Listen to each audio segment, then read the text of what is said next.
আপনি আমার দেহটাকে, জীবনটাকে অস্ত্র হিসেবে ব্যবহার, নারী হিসেবে ব্যবহার করে আপনি রাষ্ট্রের খুনি হাসিনা, খুনি বাহিনীর সামনে দাঁড়িয়েছে। এই ভাইরা চোখ হারিয়েছে। 9 মাসে কি সরকারি ব্যবস্থাপনায় নিশ্চয় তারা অবহেলার শিকার হয়েছে।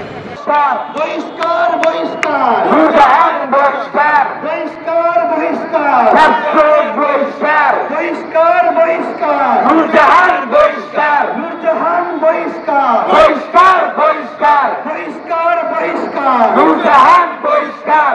এখন আপনি আপনার দুটো চোখ হারাবেন, বুঝেন, কিন্তু এটা আপনাকে ফিল করতে হবে।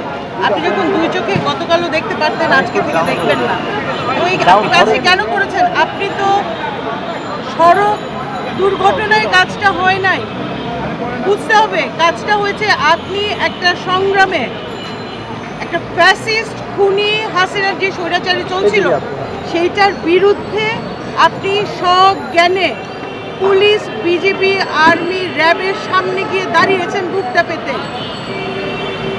কনটেক্সটটা, পরিপ্রেক্ষিতটা আপনাদের বুঝতে হবে। সেই মানুষগুলো তার মানে কি এর চাইতে বড় আত্মত্যাগ কী হতে পারে? আপনি আপনার দেহটাকে, জীবনটাকে অস্ত্র হিসেবে ব্যবহার, নারী হিসেবে ব্যবহার করে আপনি রাষ্ট্রের খুনি হাসিনা, রাষ্ট্রীয় মানে কি বলবো সামনে দাঁড়িয়েছে। এই ভাইরা চোখ হারিয়েছে। 9 মাসে কি সরকারি ব্যবস্থাপনায় নিশ্চয় তারা অবহেলার শিকার হয়েছে। কতটা দুঃখ পেলে, কতটা অভিমান পেলে মানুষ তার নিজেকে, একবার আপনি চোখ হারালেন, অন্ধ হয়ে গেলেন সারা, তারপরে আপনি এই জীবনটাকে রাখতে চাইলেন না। মানে কিছু কথা আছে যেটা ব্যাখ্যা করা যায় না, ব্যাখ্যা করার দরকার নাই। বিষয় খুব পরিষ্কার।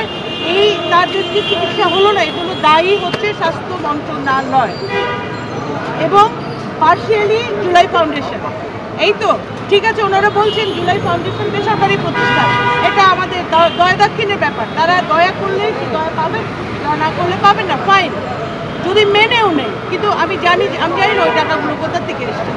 বাদ দেন, আমরা ধরে নিলাম প্রতারিত হয়েছে। স্বাস্থ্য মন্ত্রণালয় তো আমাদের, স্বাস্থ্য মন্ত্রণালয়ের প্রতিটি টাকা খরচ করে আমাদের ট্যাক্সের টাকা, আপনার ট্যাক্সের টাকা, আপনার ট্যাক্সের টাকা। আপনি যে বিদ্যুৎ বিল দিচ্ছেন, পানির বিল দিচ্ছেন, সব কিছুর সঙ্গে আপনি ট্যাক্স দিচ্ছেন।